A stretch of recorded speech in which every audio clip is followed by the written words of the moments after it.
The call came at 2:17 de la mañana on a Tuesday, pulling Elena Moretti from the kind of exhausted sleep that felt more like unconsciousness than rest. Her hand fumbled across the nightstand, knocking over an empty coffee mug before finding her phone. Hello? Her voice was rough, scratchy from the throat infection she'd been fighting for 3 days but couldn't afford to let slow her down. Preparing and narrating this type of story took us long efforts and hard work, so if you are enjoying the story, please consider subscribing to our channel. Ms. Moretti, this is Patricia Huang from Massachusetts General Hospital. I apologize for the late hour, but we have an urgent situation requiring a medical translator. Elena sat up, instantly more alert. Urgent calls paid double, sometimes triple the standard rate. What language? Italian. The patient is... A pause. The sound of papers shuffling. The family requested specifically someone fluent in Sicilian dialects. Your agency said you're the only translator on their roster who I can be there in 40 minutes. Elena was already swinging her legs out of bed, her toes curling against the cold floor of the tiny bedroom she rented in Isabella's apartment. Through the thin walls, she could hear her roommate's gentle snoring, blissfully unaware that Elena was about to abandon sleep for money she desperately needed. Actually, we're sending a car. It should arrive at your address in approximately 10 minutes. Elena froze, one arm halfway into her cardigan. You're sending a car? The family has requested discretion and efficiency. The driver will wait outside your building. After the call ended, Elena stood in the dark bedroom, her heart beating faster than the situation warranted. In 3 years of freelance translation work, she'd never had a hospital send a car. She'd taken buses at 3 a.m., walked through sketchy neighborhoods, once even paid for an Uber she couldn't afford because a patient was coding and needed consent forms translated immediately. But a car sent to her door? That spoke of the kind of money that made hospitals bend their usual procedures. She dressed quickly in the dark black slacks that had seen better days but were clean and pressed, a cream blouse, her only professional cardigan that didn't have a hole in the elbow. Her dark curly hair went into a low bun, secured with pins that had belonged to her grandmother. No makeup. There wasn't time, and at 2 a.m., no one cared if she looked polished. They just cared that she could translate. The financial calculator in her head, the one that never stopped running, never gave her peace, did its math. Emergency overnight rate, Sicilian dialect specialty, plus the mysterious car service. If she was lucky, this job could net her $800, maybe $1, enough to cover the gap in her brother Marco's tuition payment that was due Friday. Enough to stop the anxious knot that had taken up permanent residence in her stomach. Elena grabbed her bag-worn leather that had been her mother's, stuffed with notepads, pens, her tablet, and the laminated medical terminology cards she'd made in graduate school. She scribbled a note for Isabella. Emergency hospital call. Back by morning. The car was already waiting when she stepped outside. Not a car, a town car. Black, pristine, with tinted windows that reflected the sodium streetlights of her working-class Boston neighborhood. It looked as out of place on her street as a swan in a parking lot. The driver emerged as she approached a man in his 50s, wearing a black suit that probably cost more than Elena's monthly rent. His face was professionally neutral, but his eyes were sharp, assessing. Ms. Moretti? That's me. He opened the rear door without another word. The interior smelled like leather and something else. Something expensive she couldn't quite name.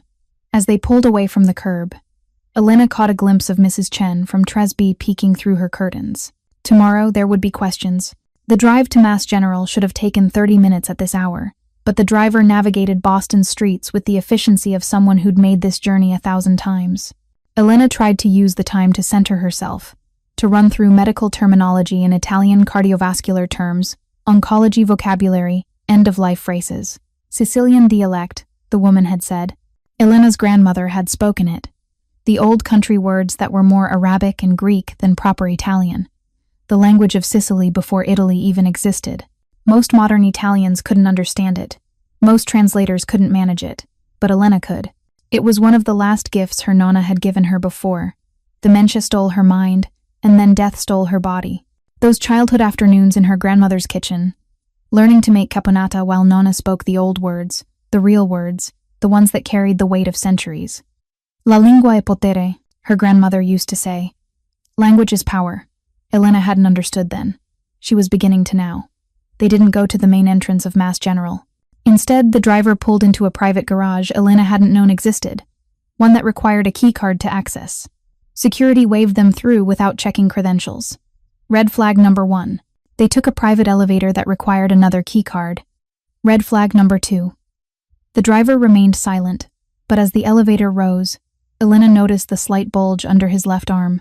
She'd grown up in Boston, in a neighborhood where you learned to recognize who was carrying and who wasn't. This man was definitely carrying. Red flag number 3. The elevator opened onto what looked like a different hospital entirely, the kind of floor that didn't appear on public directories. Quiet, pristine, with lighting that felt more like a luxury hotel than a medical facility. A nurse's station sat empty, though Elena could hear voices coming from behind closed doors. This way, Miss Moretti. They walked down a corridor where every door was closed. At the end of the hall stood 2 more men in dark suits. Definitely security. Definitely armed. They straightened as Elena approached, their eyes flickering over her with professional assessment before one of them opened the door. Red flags 4 and 5. The translator, her driver announced. One of the guards nodded, speaking into an earpiece too discreet to see but obviously there. She's here. Elena's pulse quickened.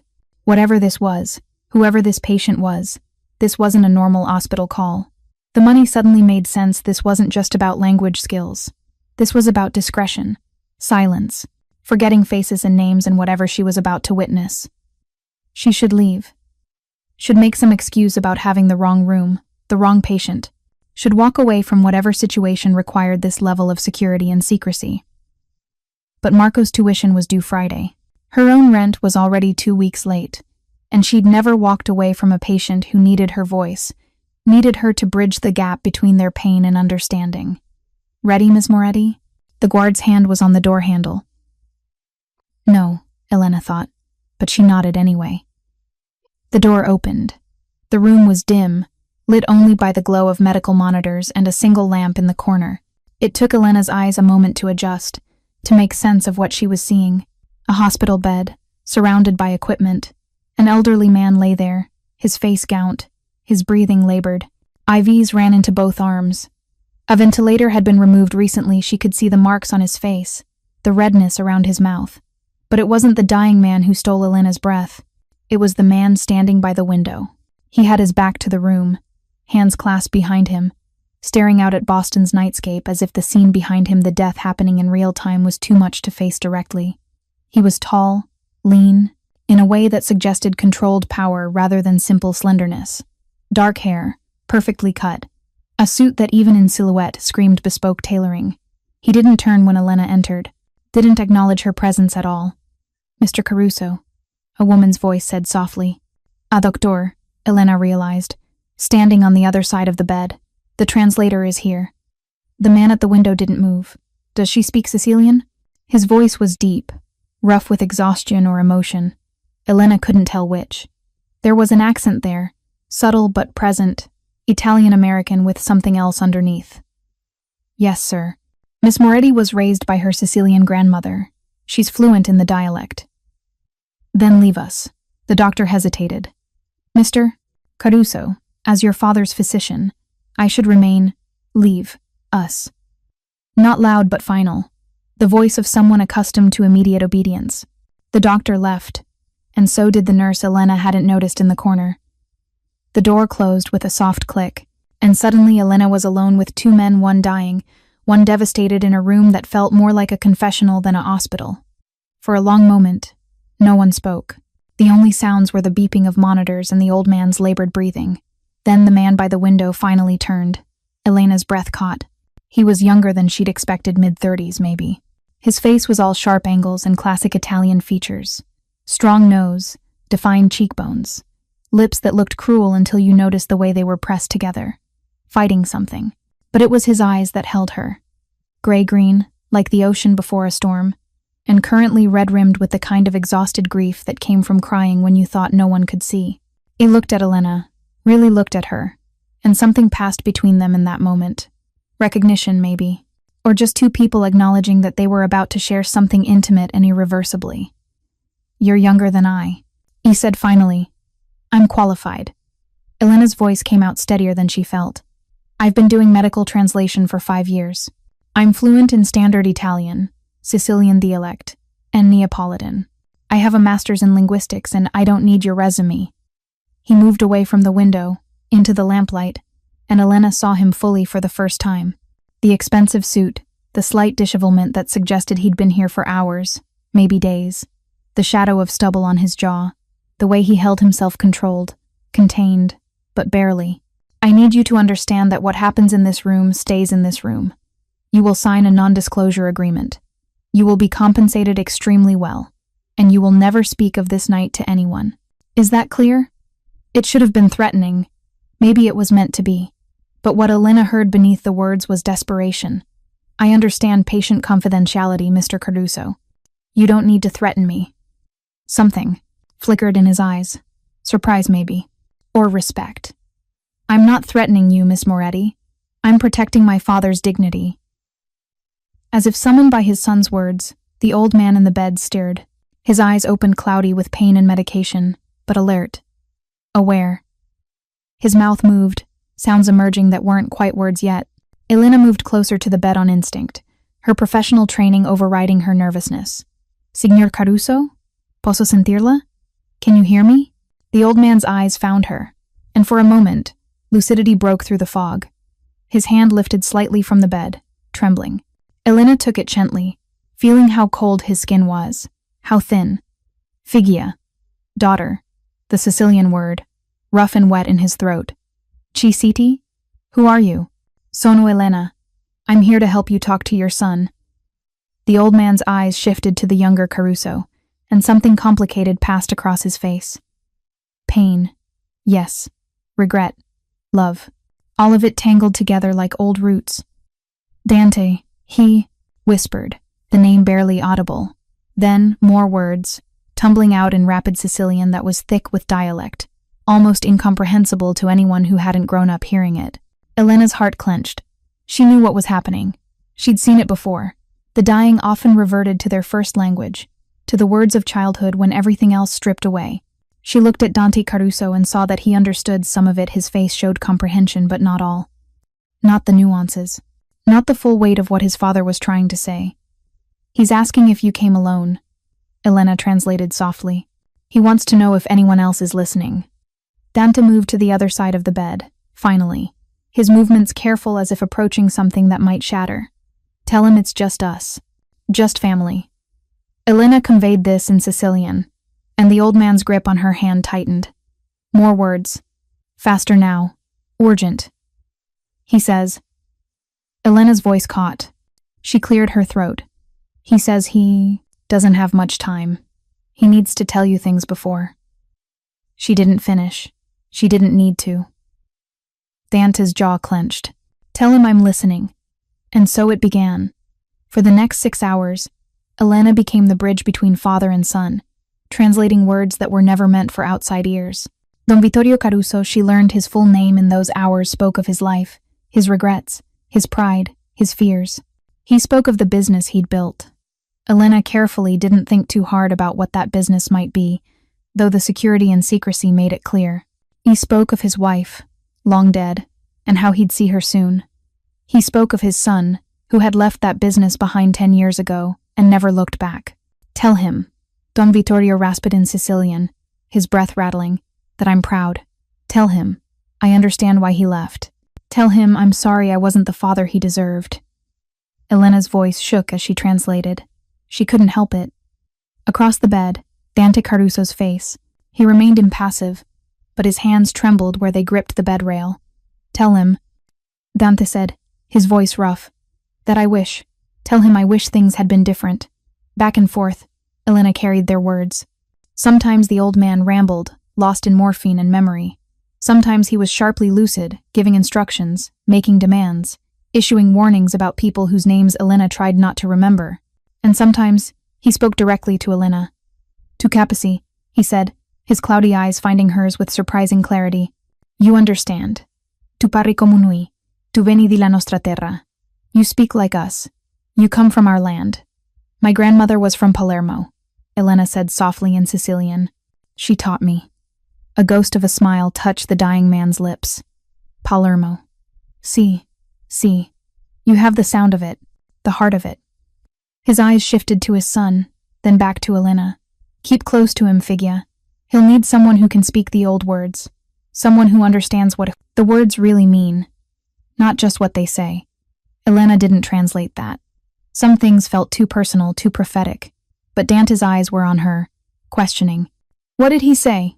He said. Elena hesitated. He said I remind him of your mother, that she was from Palermo too. It was a lie, but it felt like a kindness. The truth that his dying father was already weaving Elena into his son's future felt like too much to carry. As dawn began to break outside the window, painting the sky in shades of rose and gold, Don Vittorio's breathing changed. The rattle became more pronounced. His words came slower, harder. Dante, he whispered. Not in Sicilian now, but in English. Clearer than he'd been all night. Come closer. Dante leaned in, and Elena moved to step back, to give them privacy.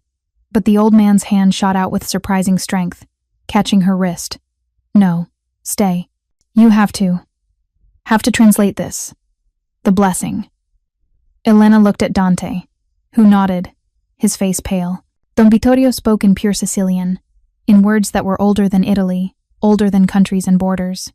A blessing from the old country, the kind Elena's grandmother had spoken over her when she was young.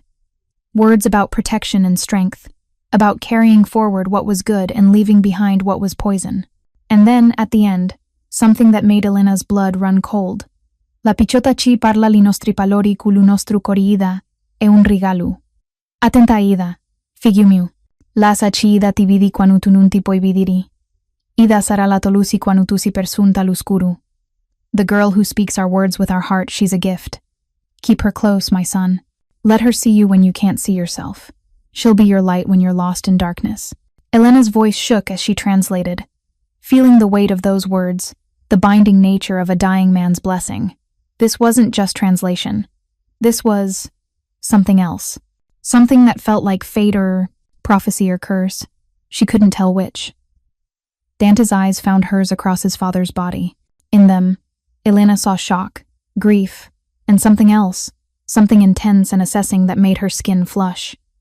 Papa, Dante whispered, switching to Italian. What are you?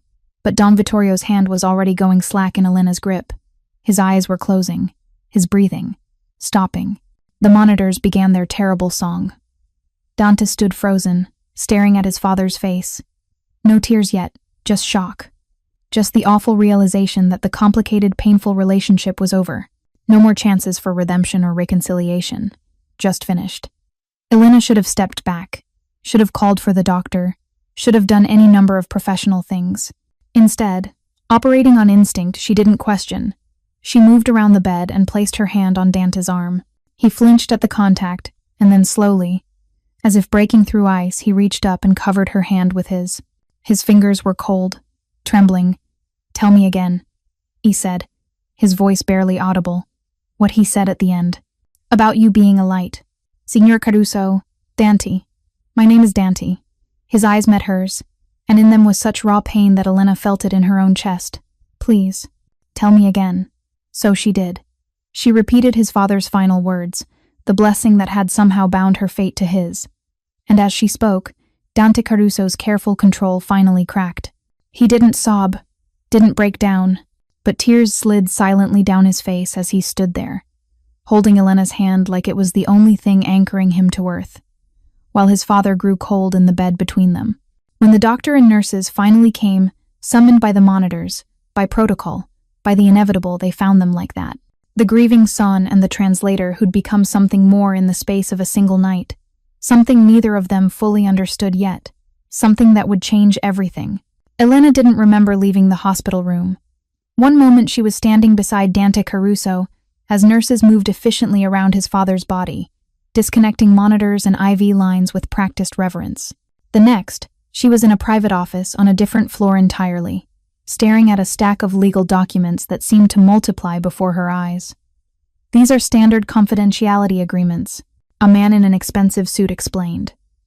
Not a lawyer, his demeanor was too cold, too assessing. This was someone else, someone whose job title Elena didn't want to know. You'll notice the compensation package on page 3. Elena forced her exhausted brain to focus on the numbers, then blinked. Read them again.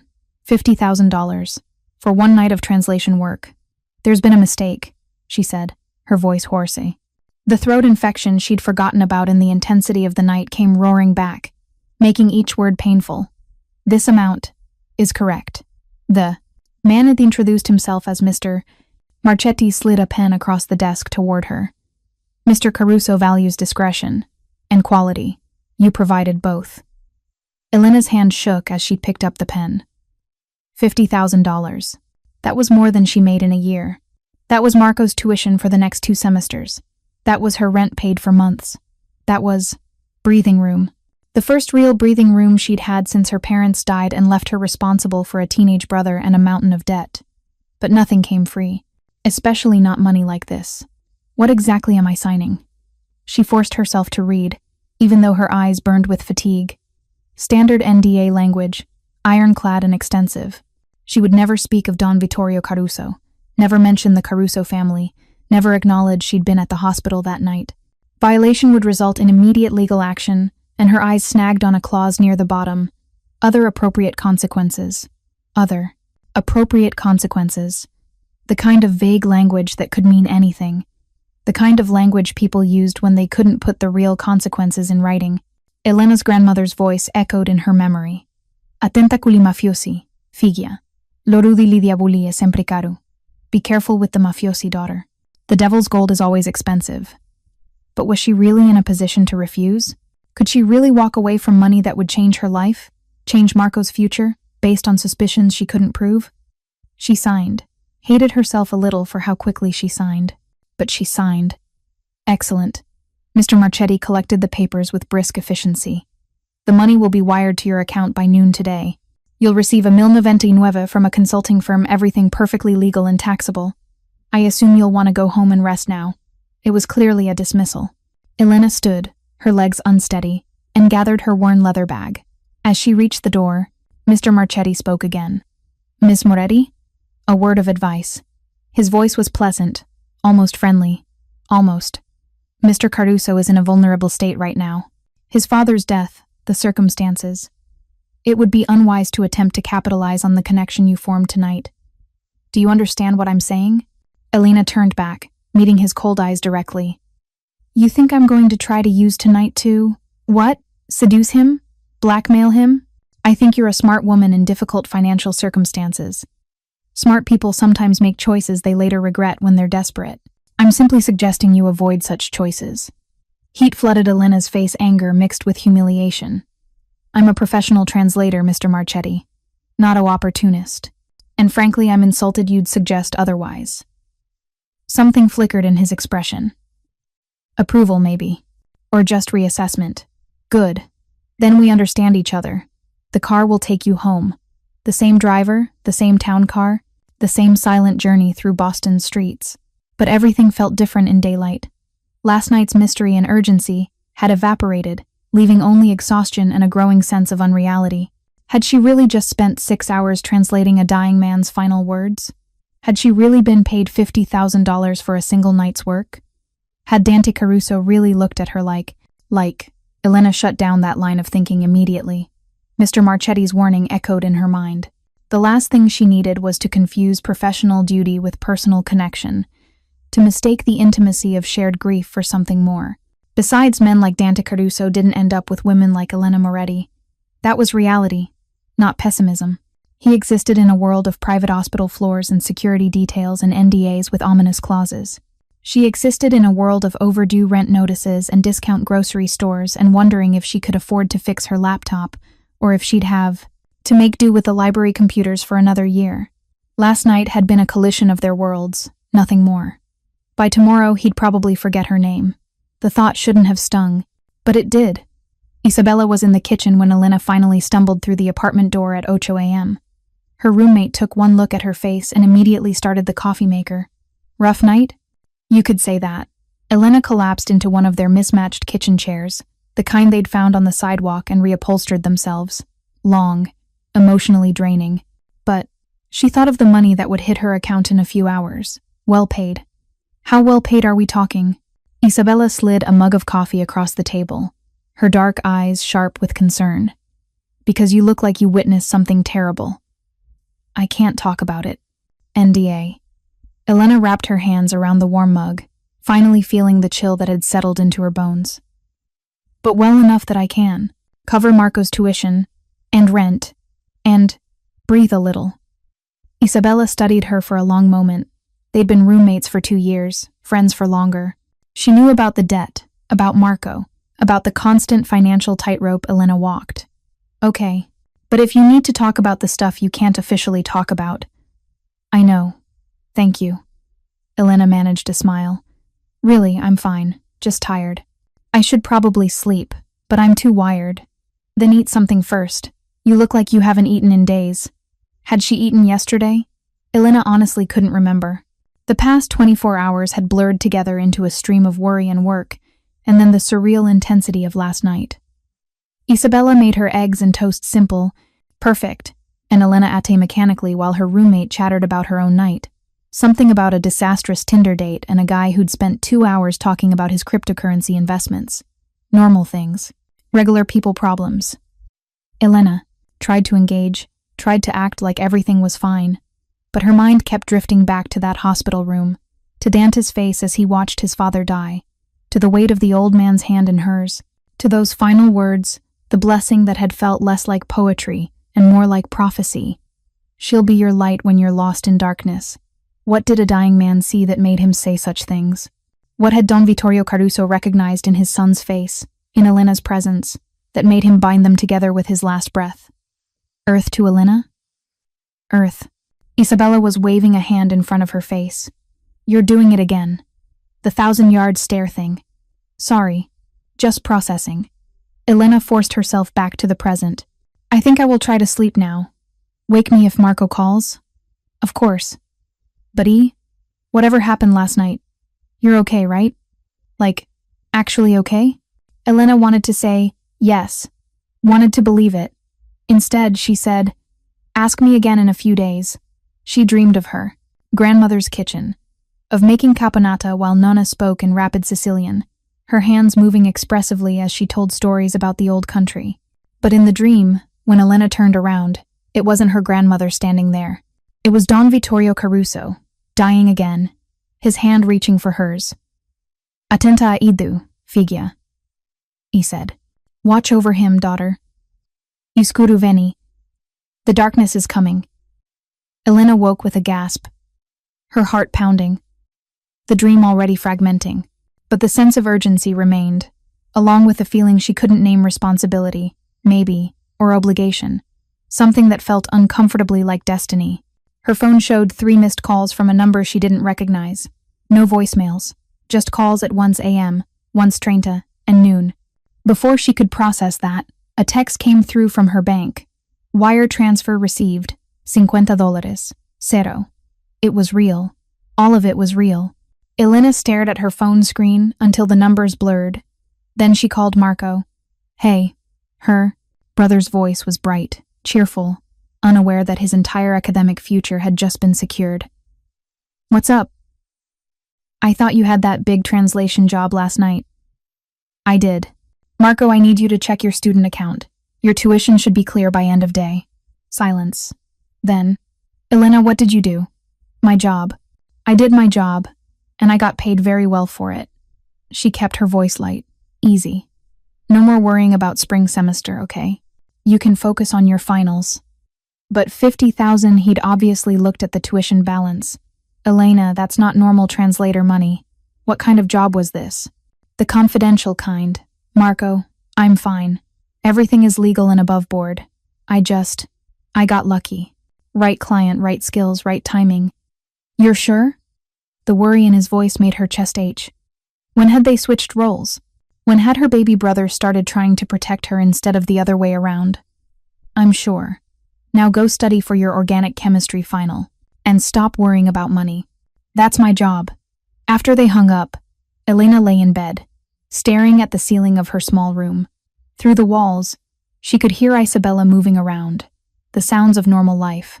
Traffic outside, someone's TV, the mundane soundtrack of everyday existence. But nothing felt mundane anymore. She picked up her phone again, pulling up the translation jobs board she checked religiously. 3 new postings, all standard work.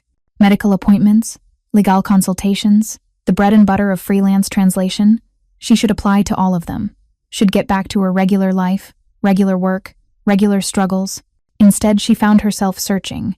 Dante Caruso, Boston.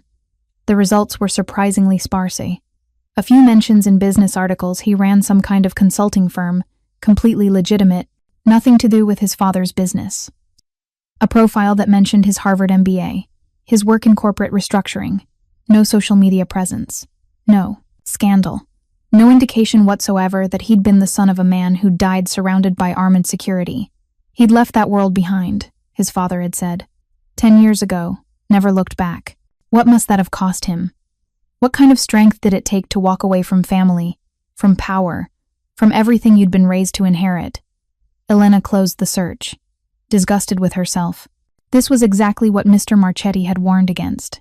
She was already weaving narratives, already constructing a version of Dante Caruso in her mind that had nothing to do with reality, and everything to do with 6 hours of intense shared experience.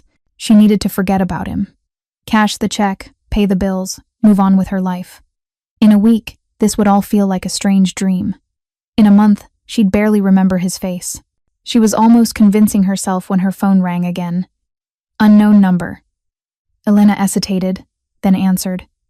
Hello? Miss Moretti? A woman's voice, professional, brisk. This is Sarah Chen, calling on behalf of Dante Caruso. Mr. Caruso would like to meet with you this evening to discuss a potential business arrangement. Would see at p.m. at his office work for your schedule? Elena's mouth went dry. A business arrangement? Yes. I can send you the address, it's in the financial district. The meeting shouldn't take more than an hour. Every instinct screamed at Elena to say no. To keep the boundaries clean, to take the money and run, to not get any more entangled with a man whose dying father had called her a gift. Ms. Moretti, are you still there? Elena closed her eyes, saw Don Vittorio's face, heard his final words, felt the weight of Dante's hand covering hers. She'll be your light when you're lost in darkness. 7 p.m. Elena heard herself say, Send me the address. The address Sarah Chen sent led Elena to a sleek glass tower in Boston's financial district, the kind of building where hedge funds and law firms paid astronomical rent for the rent, privilege of a prestigious address. She arrived 15 minutes early, a habit ingrained from years of never being able to afford being late, and spent those minutes in the lobby, trying to calm her racing heart. The $50,000 had hit her account that afternoon, transforming from abstract promise to concrete reality. She'd paid Marco's tuition immediately, then her rent, then sat staring at the remaining balance with something between relief and terror. Money like that didn't come without strings. She was about to find out what those strings were. At precisely 7 p.m., a young woman emerged from the elevator bank. Sarah Chen, presumably petite, perfectly dressed, with the kind of confident efficiency that came from managing difficult people for a living. Miss Moretti, please follow me. They rode the elevator to the 23rd floor in silence. The doors opened onto a reception area that screamed understated wealth, original art on the walls. Furniture that looked deceptively simply, but probably cost more than Elena's car. A discreet sign read, Caruso Consulting Group. So this was the legitimate business Dante had built after walking away from his father's empire. Corporate restructuring, the articles had said. Helping failing companies find new life, or helping profitable companies maximize efficiency. Depending on your perspective, either salvation or elegant dismemberment. Sarah led her past empty cubicles. Everyone had gone home for the day to a corner office, with floor-to-ceiling windows overlooking the harbor. The view alone probably justified the rent. Dante Caruso stood by those windows, much as he'd stood by the hospital window 12 hours ago. But everything else had changed. Gone was the disheveled grief, the red-rimmed eyes, the barely controlled devastation. This version of Dante wore a different suit, charcoal gray, perfectly pressed, and his face was a mask of professional composure. Only his eyes gave him away. They were still exhausted, still haunted. But now they were also assessing, calculating, back in control. Miss Moretti. He turned as Sarah closed the door behind her, leaving them alone. Thank you for coming. Mr. Caruso. Elena stayed near the door, her worn leather bag clutched like a shield. Your assistant said you wanted to discuss a business arrangement. I do. He moved to his desk, massive, antique, the kind of furniture that got passed down through generations, and gestured to the chairs facing it. Please, sit. Elena sat, acutely aware of how out of place she looked in this office. Her black slacks were the same ones from last night, her blouse slightly wrinkled from being worn twice without washing. Next to Dante's obvious wealth, she felt like a scholarship student called to the dean's office. If he noticed her discomfort, he didn't show it. He remained standing, one hand resting on the desk, the other in his pocket. A power position, Elena recognized. Intentional, or instinctive. With a man like this, probably both. "I need to apologize," he said, surprising her. "For last night, for putting you in that position, for my father's." Final words. Elena's throat tightened. "You don't need to apologize for your father's dying wishes." "Don't I?" Something bitter flickered in his expression. "My father was many things, Ms. Moretti. Powerful, strategic, utterly ruthless when necessary. But he was also a romantic who believed in signs and destiny and the old superstitions." He paused. "I am not my father." "I didn't assume you were." "Didn't you?" His eyes met hers, and Elena felt pinned by that gaze. "When you looked me up today, and I know you did, everyone does. What did you think? That I'm trying to escape my father's shadow? That I've built something clean and legitimate to wash away the family stain? Or did you wonder if I'm just better at hiding what I really am?" Elena's face flushed. "I think you're grieving and looking for a fight, and I think I should probably go." She started to stand, but his next words stopped her. "I need a translator." Elena slowly sank back into the chair. "You have my agency's number. I need a specific translator, one who speaks Sicilian dialect, one who understands the context behind the words, not just the literal translation." He moved around the desk, perching on its edge, closer now. "One who signed an NDA that covers not just last night, but any future work we might do together." "Future work," Elena repeated carefully. "What kind of work?" "My father's death changes things. People from his world, the world I left, they're going to come calling, paying respects, testing boundaries, trying to see if there's an opening now that the old Don is gone." He rubbed his face, and for a moment the exhaustion broke through. "I need someone who can listen to what they're really saying. Someone who can hear the threats hidden in condolences, who understands when family means obligation and when it means danger. You're asking me to spy for you. I'm asking you to translate for me. What you hear, how you interpret it, that's your expertise, not espionage." Elena shook her head slowly. "Mr. Caruso. Dante. Mr. Caruso. Caruso," she continued firmly. "I'm a freelance medical translator. I work hospital shifts and occasional business meetings. I'm not qualified to navigate," she gestured vaguely, encompassing everything the hospital's security had implied. "Whatever this is, you navigated last night perfectly. Last night was translating for a dying man. That's different from," she stopped, trying to find words for what he was asking, "from being involved in whatever happens next. I'm not asking you to be involved. I'm asking you to do exactly what you did last night. Listen, translate. Help me understand what's being said in the language my father spoke, but I never fully learned." He leaned forward slightly. "Elena, may I call you Elena?" She should say no, should maintain every professional boundary she could. Instead, she found herself nodding. "Elena, my father left behind a complicated legacy, debts and obligations I want nothing to do with, but that don't care whether I want them or not. The funeral is in 3 days. After that there will be meetings, conversations, people coming to pay their respects, who are really coming to take my measure." His jaw tightened. "I need to understand exactly what they're saying. Not the English they'll use in front of me, but the Sicilian they'll use when they think I can't fully follow. So hire a translator from a professional firm. Someone with experience in..." She paused. "In this kind of situation. There is no professional firm with experience in this situation, Elena. This isn't business Italian. This is the language of a culture that runs on unspoken rules and coded messages and centuries-old grudges." He held her gaze. "You know this. You grew up with it, even if you weren't part of it. Your grandmother taught you more than just vocabulary." He was right, and Elena hated that he was right. Nona's lessons had been more than language. They'd been about reading between words, about understanding that maybe could mean absolutely not, and we'll see could mean this is already decided, but I'll let you pretend you have a choice. "How long?" she asked. and knew by asking that she'd already agreed. 6 months. Through the funeral, through the settling of his affairs, through whatever meetings and negotiations follow. I'll pay you a salary, a real one, not emergency rates. 50,000 for 6 months, plus expenses. You'll attend meetings, family gatherings, anywhere I need translation services. You'll be on call, but I'll try to give you as much notice as possible. Elena's mind raced through the math. 50,000 over 6 months was more than she made in a year of freelance work. It was security. It was the ability to take care of Marco without the ability to take care of Marco. Constant panic. It was breathing room she'd never had. It was also 6 months of entanglement with a world her grandmother had warned her away from. Your father's blessing, Elena said quietly. That's why you're asking me specifically, isn't it? Because of what he said. Dante's expression shuddered. My father believed in signs. I believe in qualifications. You have the language skills I need. The NDA is already signed. And frankly, you need the money. His tone was matter of fact, not cruel.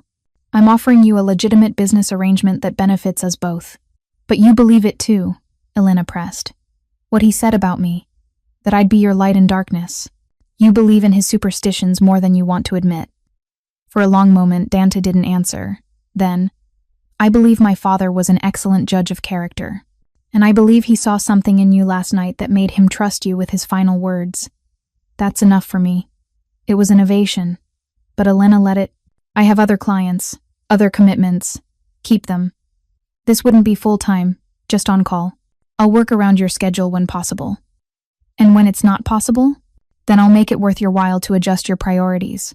The bluntness should have offended her. Instead, Elena found it almost refreshing. No pretense, no manipulation, just honest negotiation. I need to think about it, she said. Of course. Dante stood, pulling a business card from his pocket. Heavy cardstock minimalist design. My direct number. Call me by tomorrow night with your answer. Elena took the card, her fingers brushing his. That same electric awareness from last night sparked between them recognition, or something deeper. She pulled back quickly. The funeral, she said, heading toward the door. When is it? Friday. 10 a.m. St. Leonard's in the North End. He paused. You're not obligated to attend. The NDA covers it, but I'll be there. The words came out before Elena could. If I'm going to do this, if I'm going to help you navigate your father's world, I need to see who shows up to say goodbye. Something shifted in Dante's face. Not quite a smile, but close. Thank you. Elena nodded and left before she could say anything else. Before she could make any more commitments, her rational brain screamed were dangerous. In the elevator, alone, she finally let herself process what had just happened. She'd essentially agreed to spend 6 months translating for the son of a mob boss. 6 months embedded in a world where words could get you killed and silence was sometimes the only safe option. Her grandmother would have called her a fool, but her grandmother had also taught her that sometimes survival meant accepting the devil's bargain. Sometimes you did what you had to do, and you asked for forgiveness later. Elena pulled out her phone and texted Isabella, "Don't wait up, need to take a walk and clear my head." Then she walked. Through the financial district with its gleaming towers and well-dressed professionals heading to expensive dinners. Through the North End, with its narrow streets and Italian restaurants where old men played cards in back rooms. Past St. Leonard's, where in 3 days she'd watch them bury Don Vittorio Caruso and see exactly what kind of world his son was trying to escape. The November air was cold, biting through her inadequate cardigan, but Elena barely felt it. Her mind was too full of calculations, of risk assessment, of the careful weighing that came from years of having no margin for error. $50,000 over 6 months. Security for Marco. Time to find better-paying regular work. Maybe even the ability to finish her own education, to get the PhD she'd abandoned when her parents died. But also, 6 months of proximity to Dante Caruso. 6 months of being pulled into his orbit, his complicated grief, his dangerous heritage. 6 months of playing with fire while pretending she was just doing a job. You'll be his light when you're lost in darkness. Elena stopped walking, finding herself somehow on the harbor walk, staring out at dark water reflecting city lights. The wind off the ocean was brutal, and she wrapped her arms around herself, shivering. This is a mistake, she said out loud to the empty pier. This is absolutely a mistake. but she was going to do it anyway. She pulled out Dante's business card, the cardstock already slightly worn from her nervous fingers. His direct number, written in what looked like fountain pen, personal, intimate. A connection she shouldn't want but somehow did. Elena typed out a text. I'm in, but we need to set clear boundaries. This is business, nothing more. I translate, you pay me, we stay professional. She hit send before she could second-guess herself. The response came back almost immediately. Agreed. Thank you, Elena. I'll send the contract tomorrow morning. Then, after a pause, another message. My father was right about you. You're stronger than you look. Elena stared at those words until her screen went dark. Then she turned and headed home, toward her tiny rented room and her sleeping roommate, and her regular life that was about to become decidedly irregular. She didn't let herself think about what stronger than you look meant. Didn't let herself wonder why Dante's opinion already mattered more than it should. 6 months, she told herself. Just 6 months. She could survive anything for 6 months. She hoped. The contract arrived at 8 a.m. via courier, not email, but physical paper in a leather portfolio that probably cost more than Elena's monthly grocery budget. She signed it at her kitchen table while Isabella made pointed comments about mysterious wealthy clients, and this better not be some 50 Shades situation. It's translation work, Elena said for the 3rd time. That's literally all it is. Translation work that pays more than my entire teacher's salary. Isabella poured herself. More coffee, eyeing the contract. For 6 months. Elena, that's not normal. Specialized skills command specialized rates. Specialized skills or specialized risks? Specialized risks? Her roommate's voice softened. I'm worried about you. Ever since that hospital call, you've been different. Distracted. And now this a 6-month contract with a guy you won't tell me anything about. Elena set down her pen, meeting Isabella's concerned gaze. I know how it looks. But this is legitimate work with a legitimate client who values privacy. The NDA is standard for high-profile corporate work. Is it corporate work?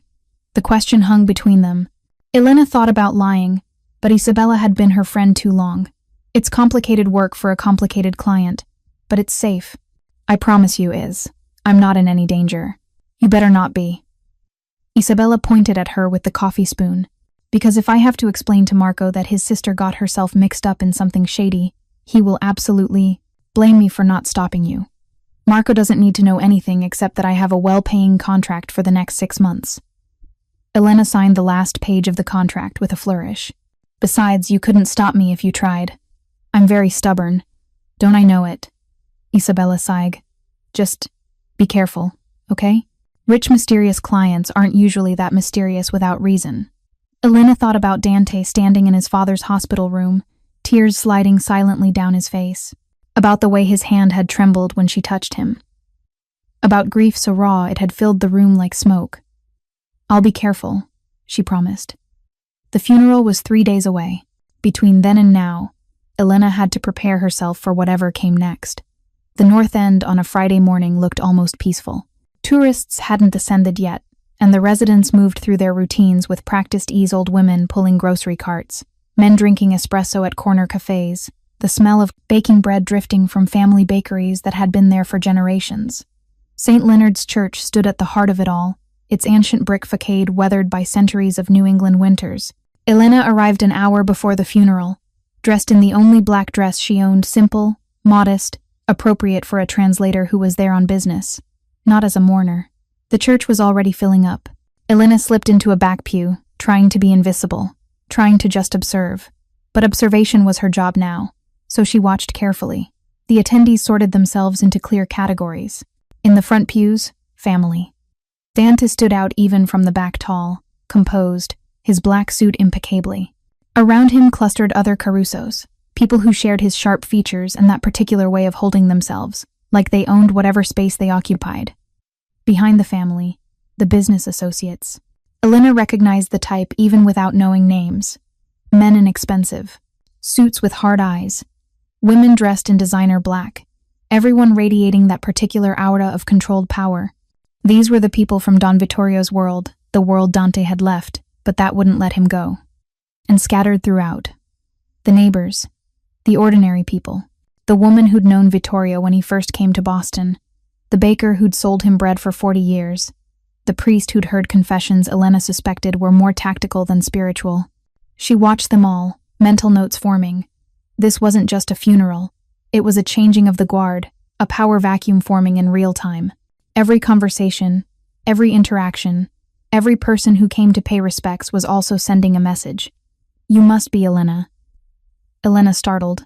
An older woman had slid into the pew beside her 70s, maybe, with silver hair in an elegant twist and the kind of face that had been beautiful once and still knew it. She wore black silk and pearls, and her eyes were the same, gray-green as Dante's. I'm Lucia Caruso, Dante's aunt. She offered a hand, and her grip was surprisingly strong. My nephew mentioned he'd hired a translator. I wanted to meet the woman my brother blessed with his dying breath. Elena's mouth went dry. Signora Caruso. Lucia. Please.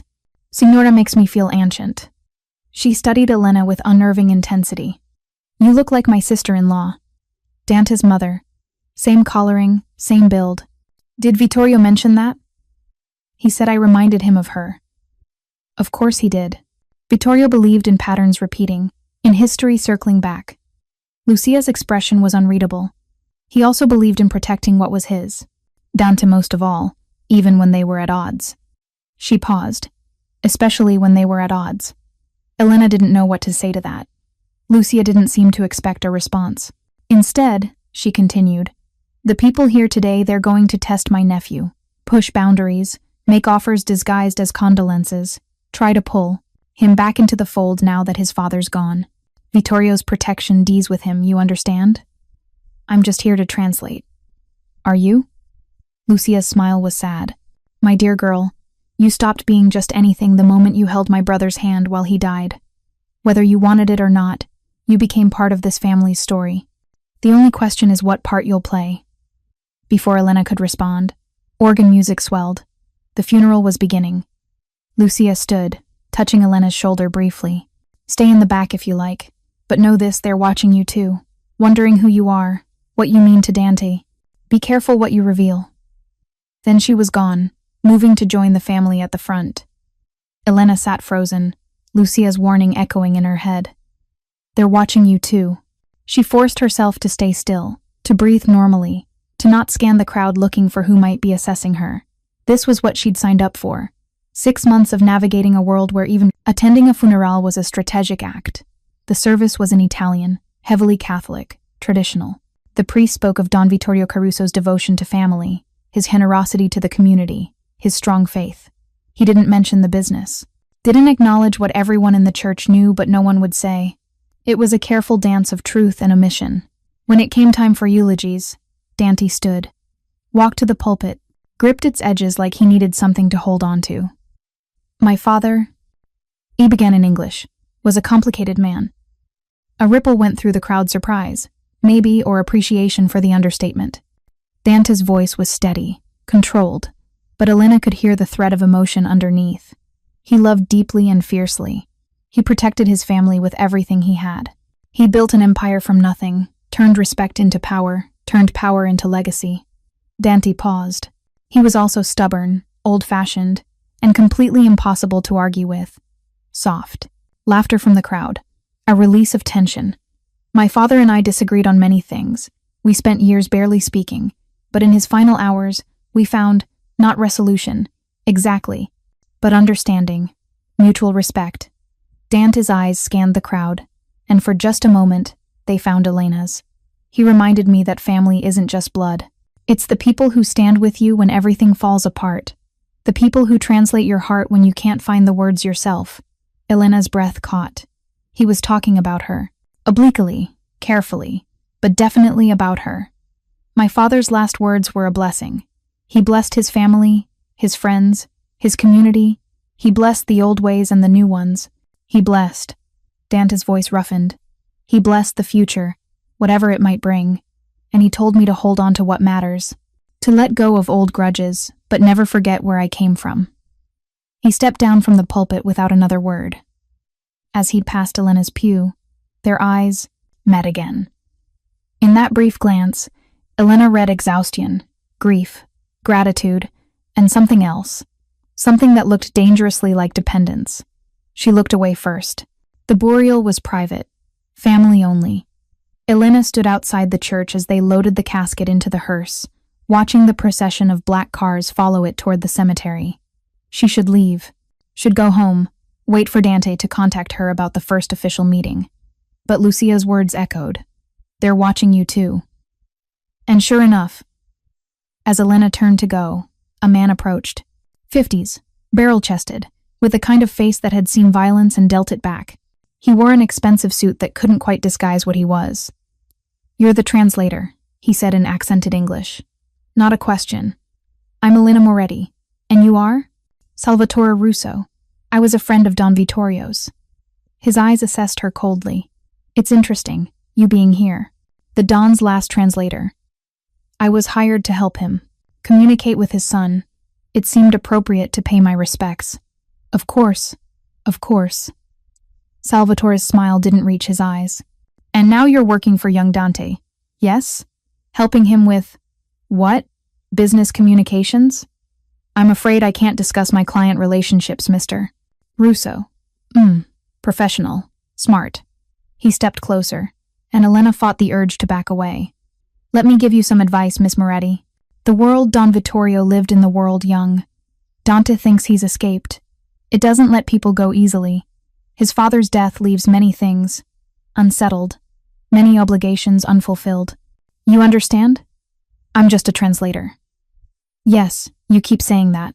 But a translator hears many things. And what you hear might be valuable to interested parties." He pulled out a business card not nearly as nice as Dante's. "If you ever feel you need protection, or want to share certain information, call me." Elena took the card automatically, then immediately regretted it. "I have to go, Mr. Russo." "Of course. But think about what I said, Miss Moretti. In our world, neutrality is a luxury not everyone can afford." He walked away, leaving Elena standing on the church steps with his business card burning in her hand, like evidence of something she hadn't meant to participate in. She'd been hired less than a week ago, and already someone was trying to flip her.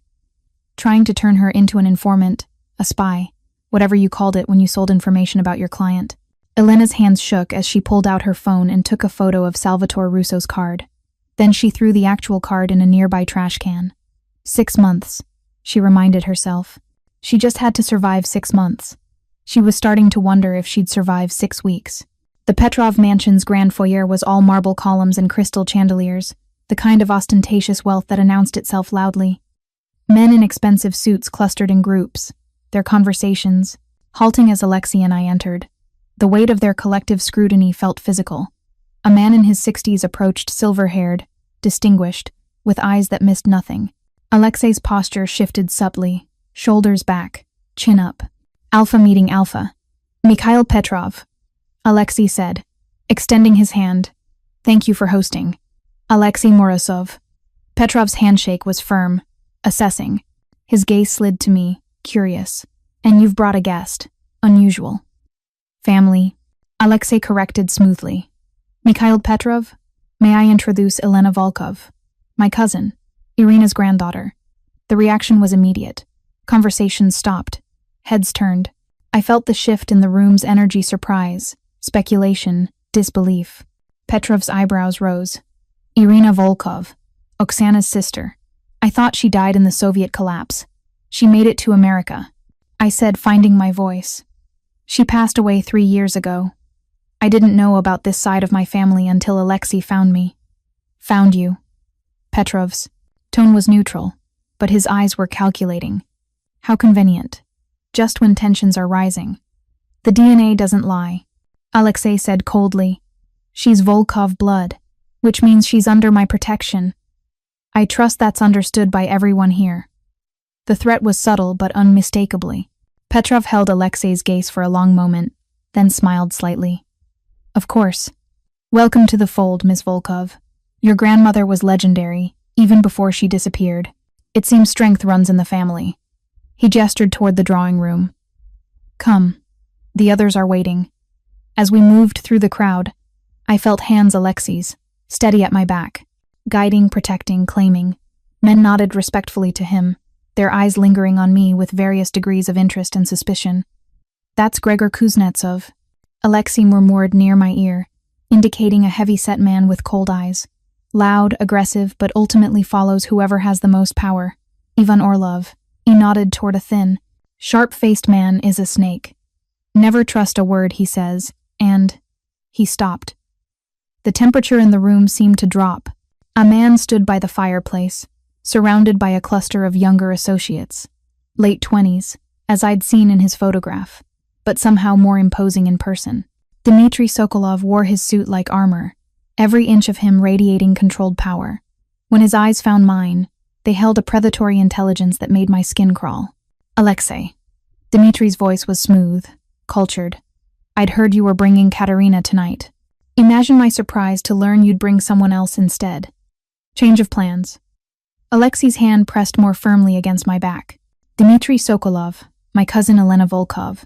Dmitry crossed to us with the grace of a panther. Up close, he was classically handsome, the kind of face that belonged on magazine covers. The kind that made people overlook the emptiness in his eyes. Miss Volkov. He took my hand, raised it to his lips. His touch. A pleasure. I've heard so much about the legendary Irina. To think her bloodline survived. Disappointed? I kept my voice light, pleasant. I hear you were expecting someone else. His smile widened, showing too many teeth. Not disappointed, intrigued. Tell me, how long have you known about your illustrious family? 3 months. I pulled my hand back smoothly. Alexei found me through old family records. It's been quite an education. I'm sure it has been. His gaze traveled over me, assessing. And what does a granddaughter of Irina think of the family business? I think, I said carefully, that I'm still learning what that means. But I know family is everything, and I protect what's mine. I'd used Alexei's words deliberately. Dmitry caught it, his eyes flickering to Alexei with amusement. So young, yet already speaking like a true Morozov. He turned to Alexei. You've trained her well. Or is she a natural? Gentlemen. Petrov's voice cut through the tension. Shall we begin? We're all here. The meeting room was dominated by a massive table. Positions were clearly strategic. Alexei sat at one end with me beside him. Dmitry at the other end with his father, Victor Senior, flanking him. The other families filled in between, creating a buffer zone. We're here, Petrov began, to discuss the future. Specifically, the Morozov organization's attempt to legitimize their operations and how it affects the rest of us. Legitimize. Dmitry leaned back in his chair, the picture of casual confidence. Such a polite word for betrayal. Alexei's expression didn't change. I'm honoring my father's true vision, building something that lasts beyond us. Something my children won't have to be ashamed of. Your father's vision was power and profit, Dmitry countered. Everything else was window dressing. My father, Alexei said coldly, watched the woman he loved die from the stress of this life. He told me before he passed that he'd built a kingdom of hen, sand, and that I should find a way to turn it into stone. That's what I'm doing. Noble, Dmitry's tone was mocking, but it affects all of us. Our operations are interconnected. Your withdrawal creates vulnerabilities, then adapt. Or, Dmitry said softly, we could find a compromise, a way to maintain the old alliances while pursuing new directions. Here it comes, I thought. You've rejected my previous proposal, Dmitry continued, his eyes sliding to me. But circumstances have changed.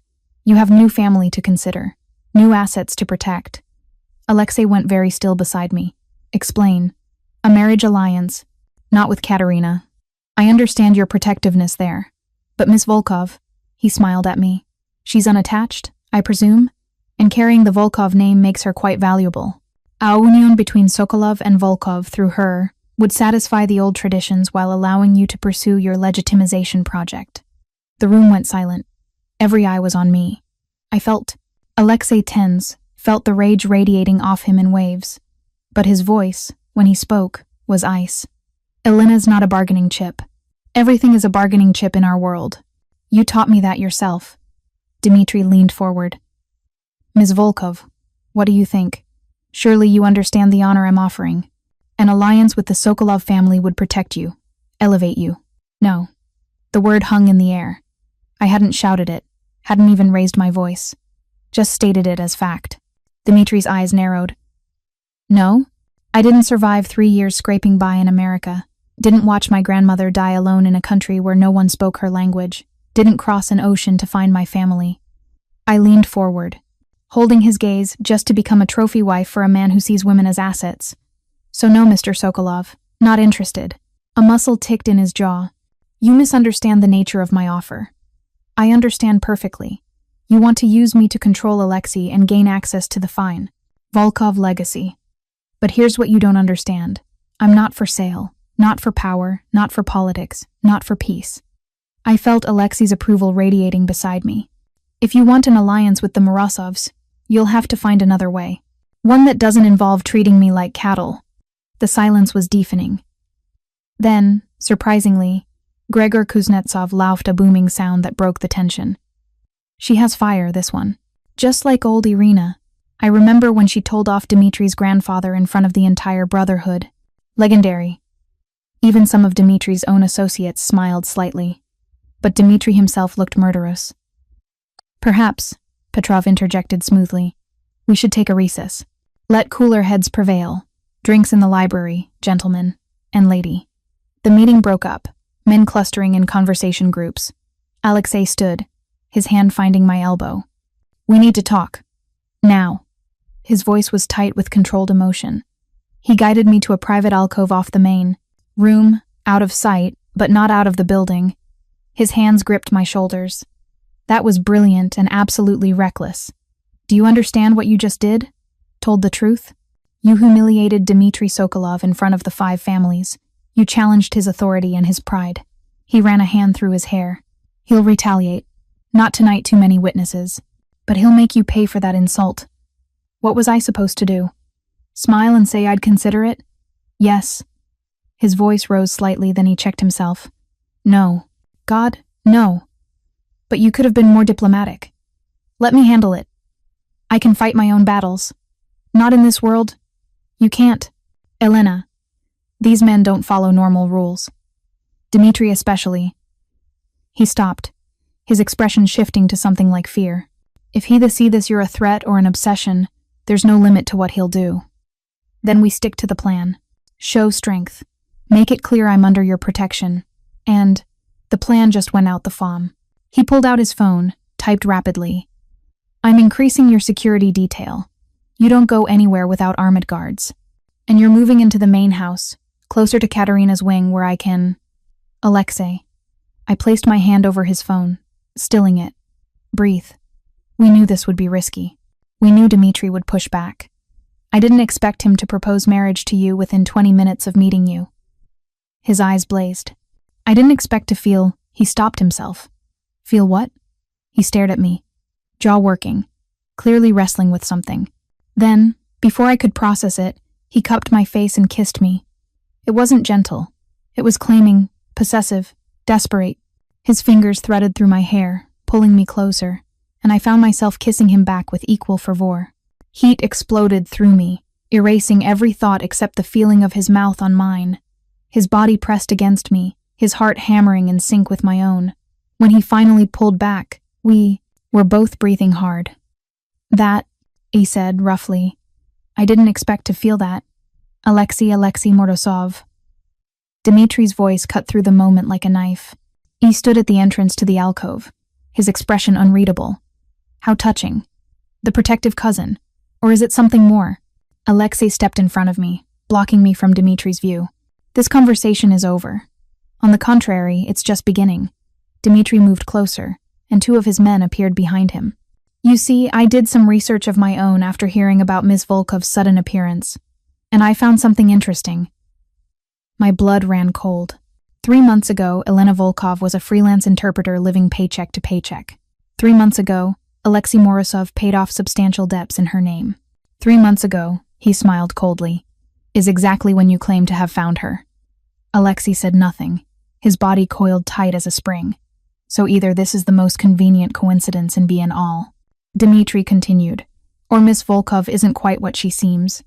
Perhaps not a long-lost cousin at all, but something else entirely. An actress, maybe? A plant? The DNA test can be faked. We both know that. Dmitri's eyes met mine over Alexei's shoulder. So which is it, Miss Volkov? Are you really family? Or are you Alexei's latest scheme? I stepped around Alexei, meeting Dmitri's gaze directly. The DNA doesn't lie. I am Irina's granddaughter. I am a Volkov. And whether you believe it or not, doesn't change the fact that I'm under Morozov protection. We'll see how long that lasts. He turned to leave, then paused. Oh, and Alexei? If she's really family, you might want to be more careful about where and how you kiss her. People might get the wrong idea. He left, his men following. The threat hung in the air like smoke. Alexei's phone buzzed. He read the message, his face going pale. What? Security breach at the estate. Someone tried to access the East Wing. His eyes met mine, full of horror. Katerina's wing. We ran. My name is Sophia Chen, 25 years old, a cybersecurity researcher specializing in cryptography. Ever since I was a child, I'd been fascinated by codes and encryption. My father was a cryptographer who worked for the government, or at least, that's what I thought. He taught me how to find hidden messages, how to see patterns where others saw only chaos. But he died 3 years ago, in what they called an accident. A car crash on a rainy night that was ruled mechanical failure, but I never believed it. My father was meticulous about his car, and the week before he died, he'd been anxious, paranoid even. He kept telling me, if anything happens to me, remember everything I taught you. The codes will keep you safe. I didn't understand what he meant, not until today. Today was my first keynote speech at TechSecure Summit, one of the biggest cybersecurity conferences in North America. My topic: Next Generation, Encryption Technologies and Their Vulnerabilities. I was nervous but prepared. This was my chance to make a name for myself in the industry, to step out of my father's shadow. The auditorium was packed. Nearly 500 people, CEOs of tech companies, government officials, cybersecurity experts, even some military personnel. The energy was electric, but one person caught my attention immediately. In the back row, in the corner, sat a man in a black suit. His eyes were hidden behind dark sunglasses, unusual for an indoor conference. But what really stood out were the 3 men flanking him. Bodyguards. Their stance, their alertness, the way they scanned the room constantly. These weren't corporate security. These were professionals. Dangerous professionals. I tried to ignore him as I began my presentation. For 15 minutes, I walked the audience through encryption algorithms, blockchain security, quantum cryptography, and the future of digital privacy. Every time I glanced toward the back, I could feel his gaze. Even through those dark glasses, I could sense his eyes boring into me. He sat perfectly still while everyone around him shifted and took notes. He just watched. My presentation ended to polite applause. Then came the cue, a session. Several standard questions followed about implementation costs, about government backdoors, about corporate espionage. I answered them confidently, feeling my nervousness fade. Then he stood up. The room seemed to shift. Conversations died mid-sentence. People turned to look. Even the moderator paused, as if sensing something significant was about to happen. He removed his sunglasses slowly, deliberately, and I forgot how to breathe. His eyes were black, not dark brown, truly black, like looking into an abyss. His face was sharp, angular, almost cruelly beautiful. High cheekbones, a strong jaw with a hint of stubble, and lips that curved into something between a smile and a threat. He looked to be in his early 30s, but there was something ancient in those eyes. Something that had seen too much. Miss Chen? His voice was deep, smooth, with the faintest trace of an accent I couldn't place. Your presentation was enlightening, but I have a question. He didn't wait for permission to continue. If you encountered a military-grade encrypted message, something designed to be unbreakable, could you decode it? And if so, how long would it take you? The room went completely silent. This wasn't a standard conference question. This was a challenge, a test. I straightened my spine. That depends on the encryption type. Some military codes use multiple-layer symmetric and asymmetric encryption, rotating keys, sometimes even one-time pads. But if I can identify the pattern, the underlying algorithm, yes, I could potentially decode it. Time would vary. Could be minutes. Could be hours. His eyes narrowed slightly. Minutes? If there's a weakness in the implementation, yes. Most unbreakable codes fail not because of the algorithm itself, but because of human error in execution. A ghost of a smile crossed his face. He pulled out his phone, typed something, and suddenly the main conference screen lit up behind me. I turned to look. A string of numbers and symbols filled the screen. To most people, it would look completely random, meaningless, just digital noise. "Decode this," he said simply. "Here, now, let's see how good you really are." Murmurs rippled through the audience. This was unprecedented, confrontational. Some people looked uncomfortable. Others leaned forward with interest. The moderator started to intervene. "Sir, I'm not sure this is. I'm simply testing Miss Chen's claims," the man interrupted smoothly. "She said minutes. I'm giving her the opportunity to prove it." His eyes never left mine. "Unless she'd prefer not to?" It was a trap. If I refused, I'd look like I'd been exaggerating my abilities. If I failed, I'd humiliate myself in front of the entire industry. But something in me pried, stubbornness. Maybe my father's legacy wouldn't let me back down. "Fine," I said, turning to face the screen fully. I pulled up the image on my tablet, enlarging it. The string of characters looked like this. At first glance, completely random. But my mind was already working, the way my father had trained me. 3 seconds in, I noticed the repetition.